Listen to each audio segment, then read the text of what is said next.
D'accord.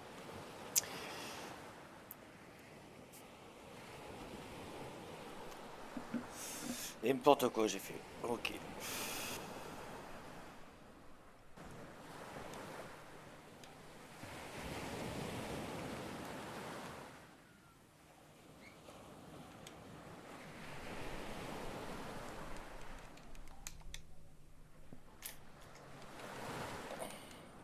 Qu'est-ce qu'il a encore?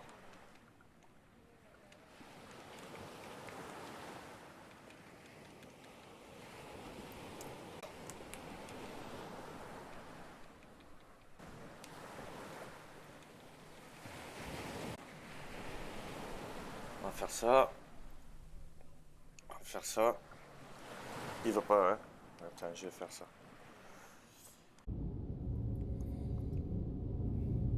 Ça là, dégage toi.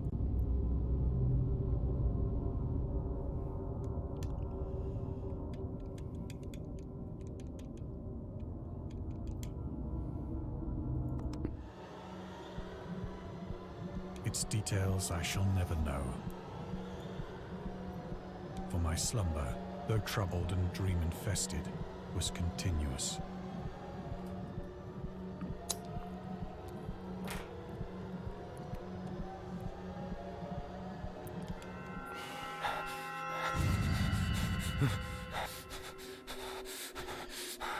Wow, les calamars. Wow. When at last I awoke, it was to discover myself half sucked into a slimy expanse of hellish black mire, which extended about me in monotonous undulations as far as I could see.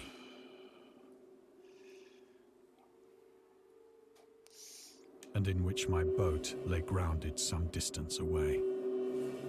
Though one might well imagine that my first sensation would be of wonder at so prodigious and unexpected a transformation of scenery, I was in reality more horrified than astonished.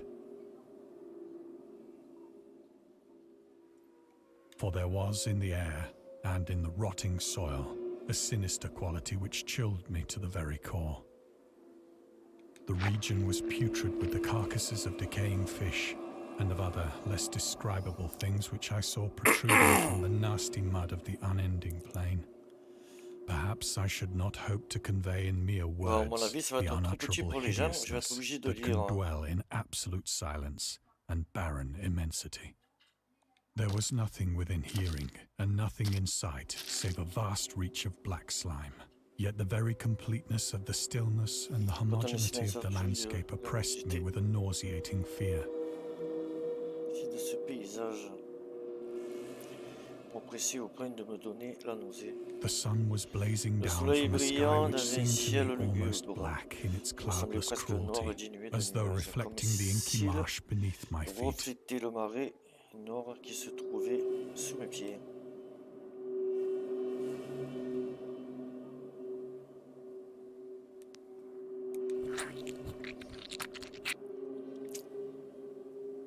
As I crawled into the stranded boat, I realized that only one theory could explain my position. Ah bah tu es dans une drôle de situation mon poulet. Moi. Through some unprecedented volcanic upheaval, a portion of the ocean floor must have been thrown to the surface, exposing regions for which innumerable millions of years had lain hidden under unfathomable watery depths. So great was the extent of the new land which had risen beneath me that I could not detect the faintest noise of the surging ocean, straining my ears as I might. Nor were there any seafowl prey upon the dead things.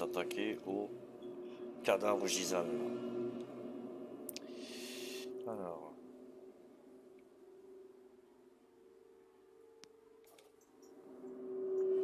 For several hours I sat thinking or brooding in the boat, which lay upon its side and afforded a slight shade as the sun moved across the heavens.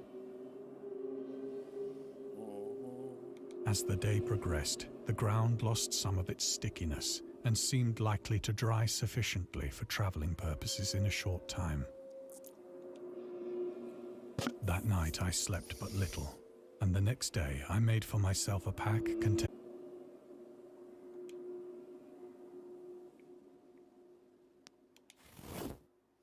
On the third morning, I found the soil dry enough to walk upon with ease. The odor of the fish was maddening, but I was too much concerned with graver things to mind so slight an evil, and set out boldly for an unknown good.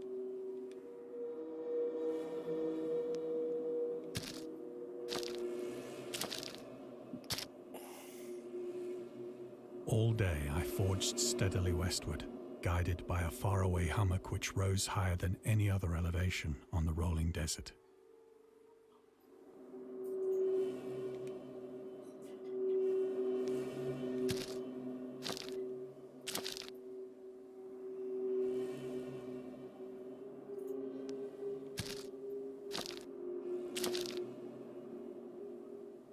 That night I encamped, and on the following day,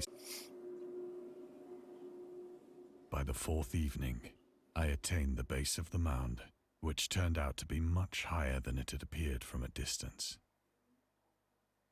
An intervening valley setting it out in sharper relief from the general surface. Too weary to ascend, I slept in the shadow.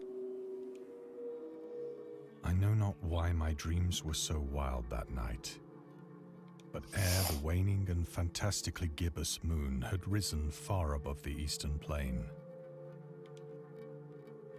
I was awake in a cold perspiration, determined to sleep no more. Such visions as I had experienced were too much for me to endure again, and in the glow of the moon I saw how unwise I had been to travel by day. Without the glare of the parching sun, my journey would have cost me less energy. Indeed, I now felt quite able to perform the ascent which had deterred me at sunset. Picking up my pack, I started for the crest of the eminence.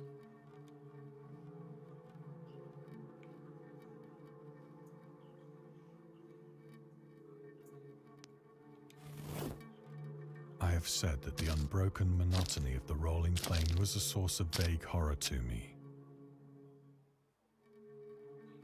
But I think my horror was greater when I gained the summit of the mound and looked down the other side into an immeasurable pit or canyon.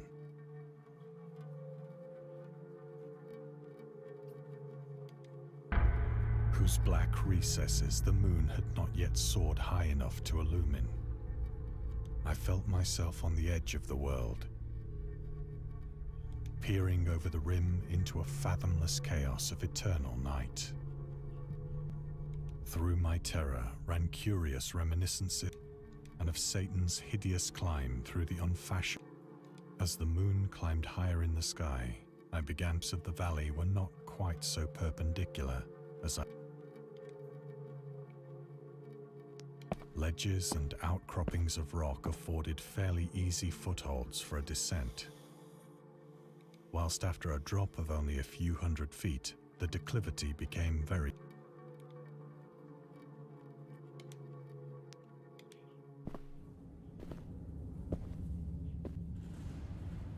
Urged on by an impulse which I cannot definitely analyze, I scrambled with difficulty down the rocks and stood on the gentler slope beneath, gazing into the Stygian deeps, where no light had yet penetrated. All at once, my attention was captured by a vast and singular object on the opposite slope, which rose steeply about 100 yards ahead of me. An object that gleamed whitely in the newly bestowed rays of the ascending moon.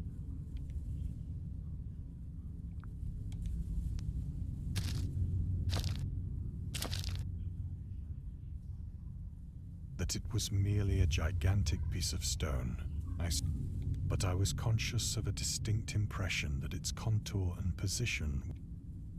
A closer scrutiny filled me with sensations I cannot express. For despite its enormous magnitude and its position in an abyss which had yawned, I perceived beyond a doubt that the strange object, whose massive bulk had known the workmanship and perhaps the worship of living and thinking. Dazed and frightened, yet not without a certain thrill of the scientist's or archaeologist's delight, I examined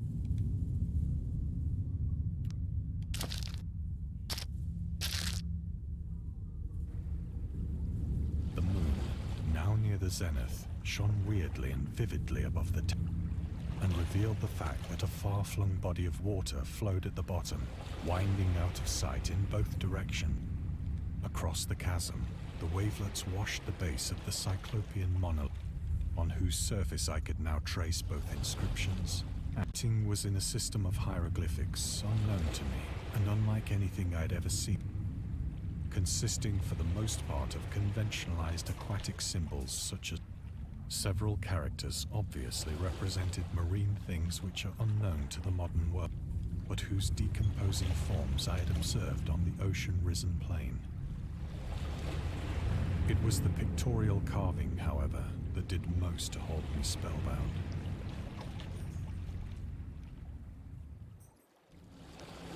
Plainly visible across the intervening water, on account of their enormous size, were an array of bas-reliefs whose subjects would have excited the envy.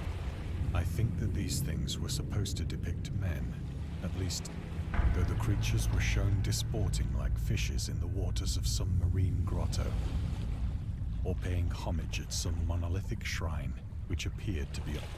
Of their faces and forms I dare not speak in detail, for the mere remembrance makes me grow faint.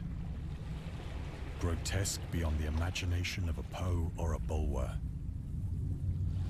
They were damnably human in general outline, despite webbed hands and feet, shockingly wide and flabby lips, glassy, bulging eyes, and other features less pleasant to recall. Curiously enough, they seemed to have been chiseled badly out of proportion with their scenic background. For one of the creatures was shown in the act of killing a whale, represented as but little larger than himself. I remarked, as I say, their grotesqueness and but in a moment some tribe, awestruck at this unexpected glimpse into a past beyond the conception, I stood musing whilst the moon cast queer reflections on the silent channel before me. Then, suddenly, I saw it. With only a slight churning to mark its rise to the surface, the thing slid into view above the dark waters. Unhumous and loathsome, it darted like a stupendous monster of nightmares to the monolith, about which it flung its gigantic scaly arms, the while it bowed its hideous head and gave vent to certain measured sounds.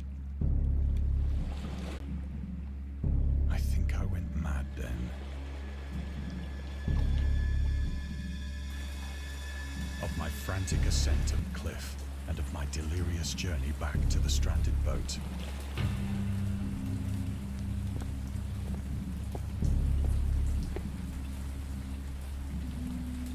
I believe I sang a Oh, great tu vas faire deal deux pas, tu vas and parler laughed pendant 8 oddly ans. when I was unable to sing.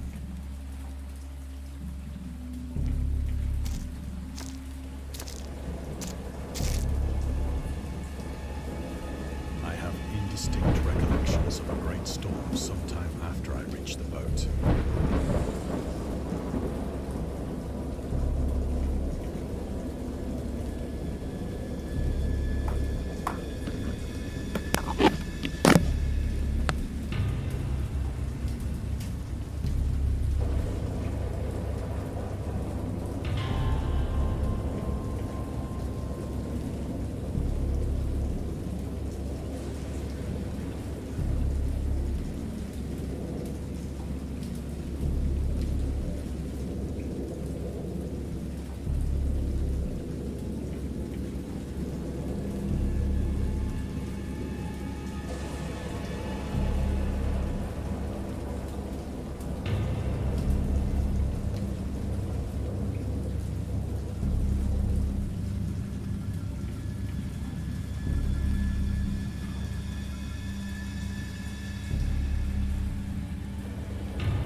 any rate, I know that I heard bells of thunder and other tones which nature utters only in her wildest moods.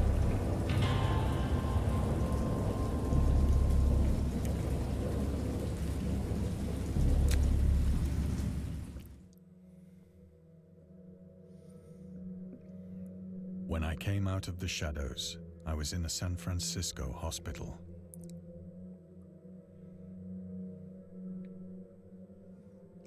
Brought thither by the captain of the American ship which had picked up my boat in mid-ocean. In my delirium, I had said much, but found that my words had been given scant attention. Of any land upheaval in the Pacific, my rescuers knew nothing, nor did I deem it necessary to insist upon a thing.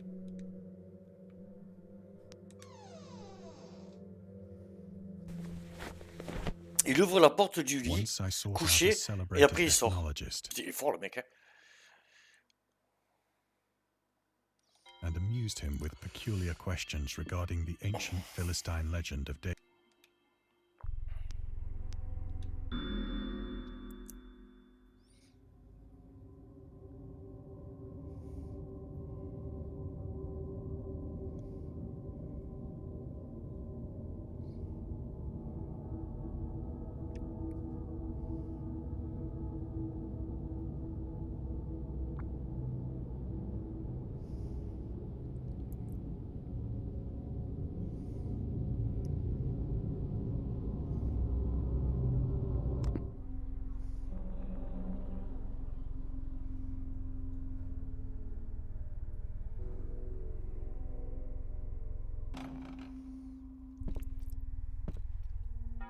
I did not press my inquiry.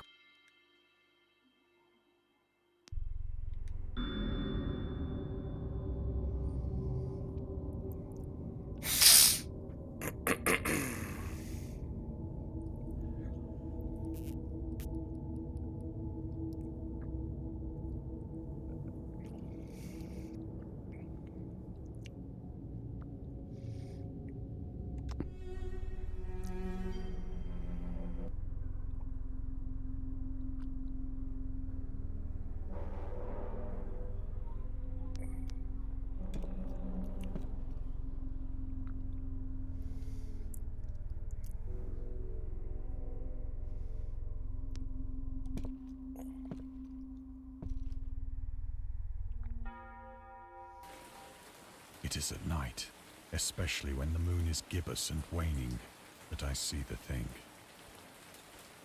I tried morphine, but the drug has given only transient surcease and has drawn me into its clutches as a hopeless slave. So now I am to end it all, having written a full account for the information or the contemptuous amusement of my fellow men.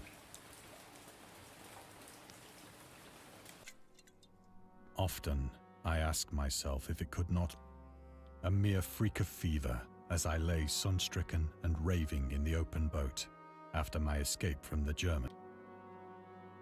This I ask myself, but ever does there come before me a hideously vivid vision in reply.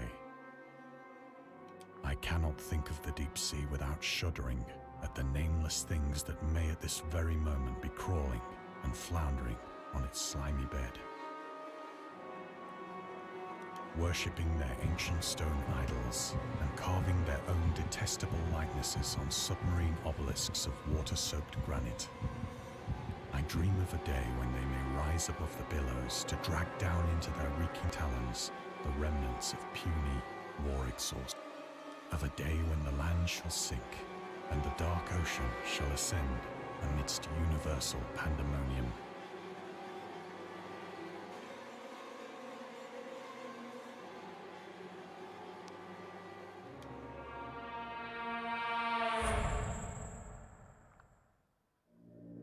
The end is near. I hear a noise at the door, as of some immense slippery body lumped.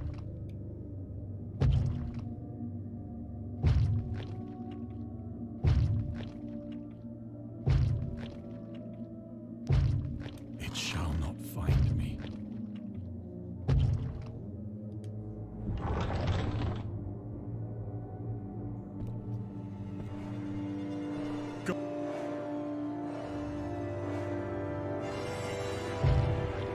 window! The window!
Euh...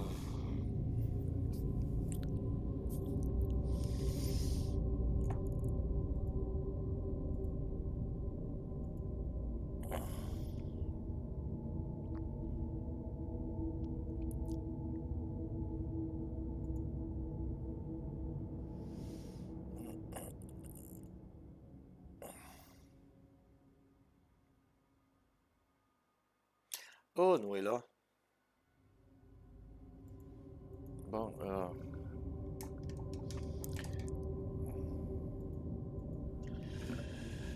avoir une capture d'écran.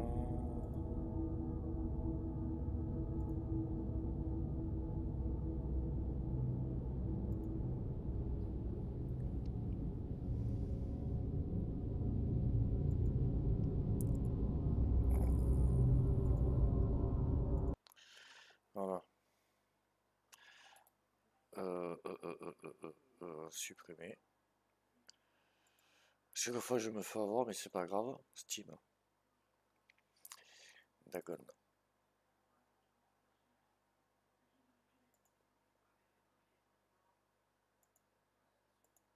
Rockies, bon alors tu sais quoi?